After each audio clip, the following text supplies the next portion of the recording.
안녕하세요. 즐거운 라디오입니다. 오늘은 미국, 중국 반도체 신장 SMIC 재쟁 강행한다. 중국 반도체 이제 진짜 끝났다. 그리고 삼성전자에게 영향성은? 이란 주제로 여러분들과 한번 이야기를 나눠보도록 하겠습니다. 중국 반도체 산업을 겨냥한 도널드 트럼프 미국 행정부의 숨통 조이기가 더욱 가속화되고 있습니다.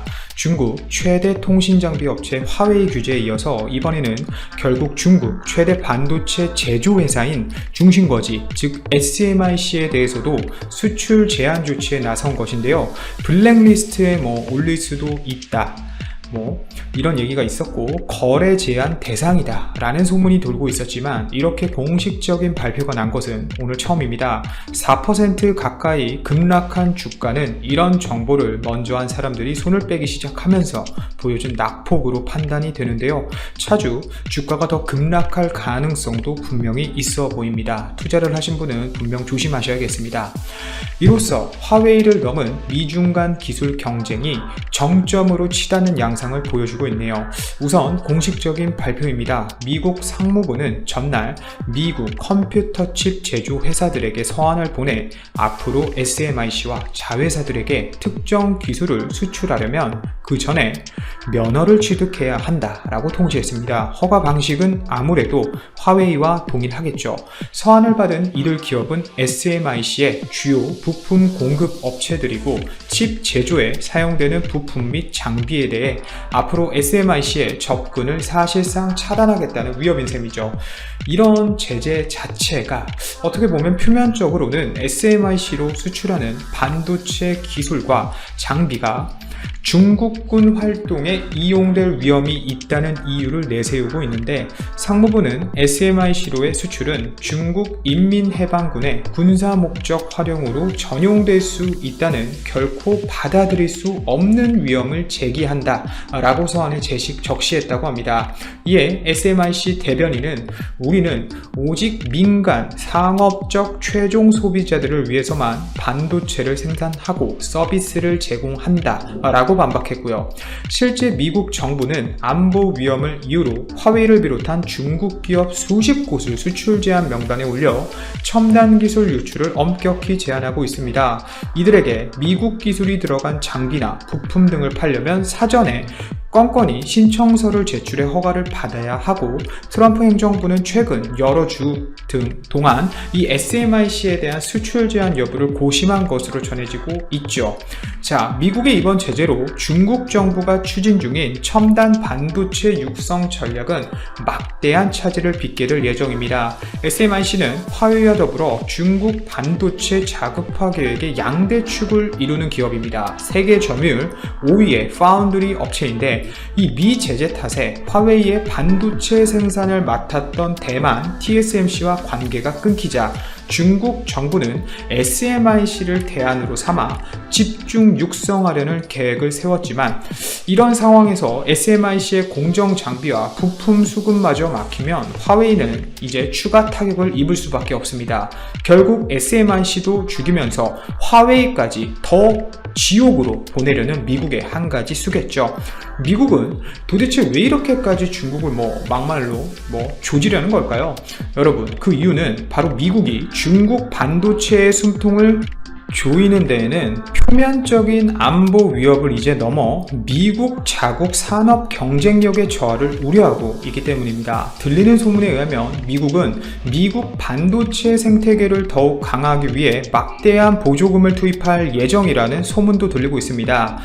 사실 SMIC만 죽인다고 해서 화웨이가 같이 죽는 문제가 아니라 SMIC를 통해 생산하는 반도체 자체를 거래하려는 중국 내 모든 기업에 피해를 입히는 것과 마찬가지이기 때문에 중국 반도체 업계의 심장이라고 불리는 이 SMIC를 목을 딱 조이면 다른 기타 팹리스 업체들과 중국 반도체 사슬 자체를 끊어버릴 수 있다는 장점이 미국 입장에서는 있습니다. 자, 이렇게 죽이게 되면 어떻게 될까요? 바로 시장에서 예상하는 중국의 미래 반도체 점유율이 뚝 떨어지게 됩니다. 미국의 반도체 시장 세계 점유율은 47%로 2위인 우리나라 대한민국 19%, 3위 일본 10%를 크게 앞지르고 있지만 자체 반도체 생산 능력을 놓고 보면 미국의 점유율은 12% 정도로 중국에도 뒤처지는데, 미국이 두려워하는 점은 바로 중국이 10년 뒤엔 이 점유율이 24%까지 올라갈 것으로 예상하고 있기 때문입니다. 첨단 반도체 산업에서 어떻게 보면 미국의 입지가 점점 줄어들게 되는데, 바로 이 점을 미국은 가장 무서워하고 있다는 것이죠. 아시겠지만 미국 엔비디아와 퀄컴 등 대부분 팹리스 기업이 많고 생산은 한국이나 대만에 위탁하는 경우가 많은데요. 아무래도 이렇다 보니 미국은 표면적으로 내세우고 있는 군사 기술과도 직결되는 반도체의 미국 내 생산 능력을 현 상태로 방치할 경우 안보뿐만 아니라 장기적으로는 이 산업 경쟁력마저 무너질 것이라고 우려하고 있을 거란 말입니다.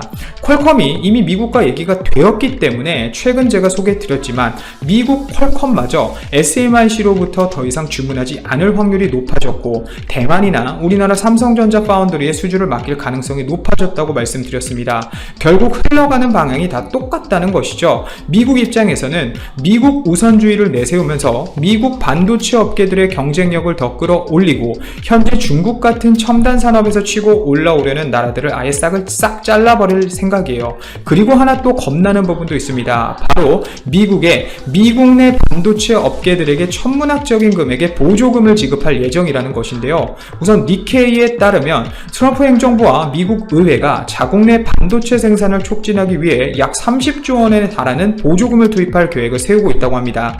SMIC 제재로 중국의 생산 능력은 막으면서 그동안 떨어졌던 자국 반도체 생산 능력을 끌어올리고 산업을 더욱 고도화시키겠다는 전략이겠죠. 여태까지 미국은 다른 국가들과 조금은 달리 지금까지 특성 산업 자체에 막대한 보조금을 투입하는데 굉장히 보수적인 태도를 보여왔습니다. 시장경제 체제를 망칠 수 있기 때문이죠. 근데 이런 30조 원의 엄청난 규모의 보조금을 공장 건설 등 기술 확보에 투입하는 것은 분명 이례적이라는 겁니다. 특히 미국은 현재 WTO 등 국제사회로부터 부당한 수출 보조금이라는 비판을 쉽게 넘어가기 위해서 일본과 유럽 등 미국의 최우방국들과 함께 공동으로 최신 반도체를 개발하는 계획도 가지고 있다고 하는데요. 또 뿐만 아니라 지금 우리나라 삼성전자가 바삐 쫓아가고 있는 대만 TSMC가 현재 미국에 공장을 짓고 있는데, 이 보조금이 대만 TSMC에도 투입될 예정이라고 하네요. 이렇게 되다 보면 현재 미국 오스틴 사업장을 갖고 있는 삼성전자 입장에서는 미국의 눈치를 안 볼래야 안 볼 수가 없는 상황이 될 수 있습니다. 최근 우리나라 전반적인 경제와 반도체 생태계를 더 강화한다는 생각을 갖고 현재 삼성전자가 평택 부지에 P2에 이어 P6까지 공장을 지어 세계 최대 반도체 클러스터를 만들겠다는 목표를 발표한 바가 있는데요. 미국의 이런 보조금 지급과 함께 미국 우선주의의 정책이 지속되다 보면 삼성전자 또한 미국 오스틴 팹을 더욱 증설하거나 고용을 강화하는 모습을 통해 미국의 눈밖에 나지 않기 위해 분명 노력해야 할 것으로 판단이 됩니다. 어찌되었건 현재 미국의 눈밖에 나면 미국 우선주의에서 완전 배제시키고 산업 자체를 중국처럼 몰살시키고 있기 때문에 중국과 같은 길을 걷지 않기 위해 분명 우리나라도 눈치를 보면서 조금은 조심할 필요가 분명히 있습니다. 오늘도 제 방송을 들어주셔서 진심으로 감사드리고 이만 방송 마치도록 하겠습니다. 제 방송이 도움이 되셨다면 좋아요, 알람, 구독, 댓글 한 번씩 꼭 부탁드립니다. 저에게 정말 큰 힘이 됩니다. 요즘 그리고 갑작스럽게 일교차가 매우 커졌는데 감기 조심하시고 코로나도 항상 조심하시길 바랍니다. 이만 방송 마치도록 하겠습니다. 감사합니다. 즐거운 주말 되세요. 한국조선 3사가 23조 원이 넘는 카타르 대규모 액화 천연가스선 프로젝트를 따냈다. 현대중공업, 대우조선, 삼성중공업 등 국내 업체들이 나란히 신종 코로나 바이러스 감염증 사태로 인한 수주 가뭄 속에 쾌거를 기록하게 됐다.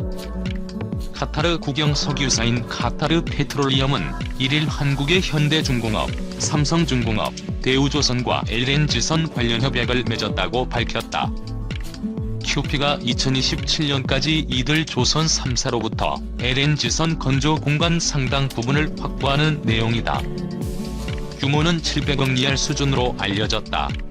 다만 QP 및 가격업체들은 업체별 할당된 수주량은 밝히지 않고 있다. 이번 LNG선 프로젝트와 같은 대규모 사업에선 정식 발주 전에 선박 건조를 위한 공간을 확보하는 계약을 먼저 맺는다. QP 측은 LNG선 수주 역사상 최대 규모라며 2027년까지 LNG선 100척 이상이 필요하다. 현재까지 세계 LNG선 건조 가능 대수의 약 60%를 확보한 상황이라고 설명했다. 조선업계 관계자는 이번 협약은 정식 수주 전 단계라 계약 조건, 선박 대수 등은 향후 달라질 수 있다면서도 대규모 사업에서 한국 조선 산업이 이룬 쾌거라고 평했다. 세계 최대 LNG 생산국인 카타르는 LNG 연간 생산량을 기존 7,700만 톤에서 2027년까지 1억 2,600만 톤으로 확대하기로 하고 증설을 추진하고 있다. LNG 생산량이 늘어나면 이를 운반할 대규모 운반선이 필요하다. 그간 세계적인 기술력을 자랑하는 한국 업체에 기회가 될 것으로 예상돼 왔지만 코로나19 사태와 유가 하락 등으로 사업이 지연되는 것 아니냐는 우려도 적지 않았다.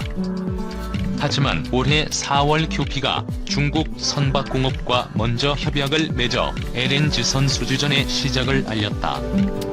당시 수주 규모는 200억 위안으로 알려졌다. 최근 카타르 정부의 대규모 액화 천연가스 운반선 프로젝트의 1차 발주가 시작될 때만 해도 세계 조선업계는 한국의 독식을 예상했다. 그러나 막상 뚜껑을 열자 첫 수주 테이프를 끄는 것은 중국이었다. 카타르는 16척의 LNG선 건조 슬롯을 후동중화조선에 맡겼다.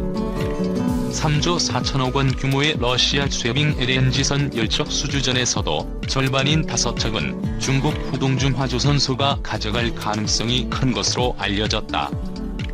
중국 조선업계의 추격이 거세다. 기술력으로만 따지자면 한국이 여전히 4에서 8년 이상 앞서 있지만 중국이 압도적인 선박금융으로 차이를 빠르게 좁히고 있기 때문이다. 중국 정부와 은행은 외국 선주를 대상으로 신용보증과 선가 절반 이상의 금융 지원을 제공하며 거절할 수 없는 제한을 넣고 있다. 일일 조선업계 등에 따르면 세계 선박금융의 주요 플레이어가 유럽에서 아시아, 특히 중국으로 변화하고 있다. 2010년 글로벌 선박금융 시장에서 35%를 점하며 1위를 기록했던 독일은 2018년 비중이 12.8%까지 낮아졌다. 중국은 같은 기간 6.9%에서 15.3%로 점유율을 확대하며 독일을 밀어내고 1위 자리를 꿰찼다. 중국 선박금융의 성장은 최근 고부가 가치 선박 수주전에서 자국 조선사의 경쟁력으로 활용되고 있다. 중국 후동중화조선소가 카타르 LNG선과 러시아 쇠빙 LNG선 수주전에서 승기를 잡은 것이 대표적이다. 중국 수출입은행의 경우 중국 내 건조 비중이 50%가 넘는 프로젝트에 대해서는 선수금 대출을 해주고 중국 내 건조 비중이 15% 이상일 경우 연지급 방식의 대출을 지원하고 있다. 조선업계 한 관계자는 중국 수출입은행이 카타르와 러시아의 LNG선 발주에 금융 지원을 약속했을 것이라며 코로나19와 경기도나 우려 등 자금 압박이 높아지는 상황에서 이 같은 지원을 외면하기 어려웠을 것이라고 말했다. 최근 중국 선박금융은 조력자 역할을 넘어 선박을 직접 발주하는 선주로도 나서고 있다. 은행이 선박금융 전문 리스 회사를 설립해 선주가 돼 선박을 발주하고 선사에 임대하는 형식으로 선박금융을 지원하는 것이다. 민생은행의 자회사인 민생파이낸셜 리싱과 홍상은행의 자회사인 ICBC 리싱의 경우다. 조선업계 한 관계자는 전 세계 조선 발주 시장이 꽁꽁 얼어붙은 가운데도 중국 리스 업체들은 신조선 발주에 나서면서 자국 조선소들의 일감 확보에 기여하고 있다며 올해 1에서 4월 누적 수주량에서 중국이 한국을 제칠 수 있었던 것도 이 때문이라고 말했다. 국내 조선업계는 중국 정부의 계속되는 금융지원 공세를 견디려면 마찬가지로 금융지원의 힘이 필요하다고 호소하고 있다. 한국 조선업체들은 과거 부실의 주홍글씨 때문에 은행들의 외면을 받으며 운영비 확보에 애를 먹고 있다. 선박 건조는 배를 실제로 인도하는 마지막 시점에 선주로부터 선박 대금의 절반 이상을 받는 계약이 일반적이기 때문에 자재, 인건비를 포함한 운영비를 확보해야만 배를 지을 수 있다. 선투입 자금이 없으면 수주를 진행하기조차 어려운 구조이다. 조선업계 한 관계자는 수주가 이루어지는 우량업체들을 선별해 지원하는 것이 필요하다고 말했다. 아이오니아, 카타르의 50억 규모 코로나19 진단장비 등 수출. 한국산 진단키트가 LNG선 백척 수주에 큰 공을 세웠네. 청와대가 신종 코로나 바이러스 감염증의 세계적 확산 속에서 지난 22일 기준으로 103개 국가에서 우리 제외 국민 3173명의 귀국 지원을 완료했다. 윤재관 청와대 부대변인은 그동안 저희 정부는 코로나19 팬데믹 상황에서 세계 어디라도 그곳에 한국인이 있다면 우리 국민의 안전한 귀국 지원을 위해 외교적 역량을 총동원했다며 이같이 밝혔다. 인구가 281만 명인 카타르는 인구의 1.7%가 감염돼 100만 명당 확진자 수가 전 세계에서 가장 높다. 한국으로 치면 누적 확진자가 약 90만 명에 해당하는 수준이다.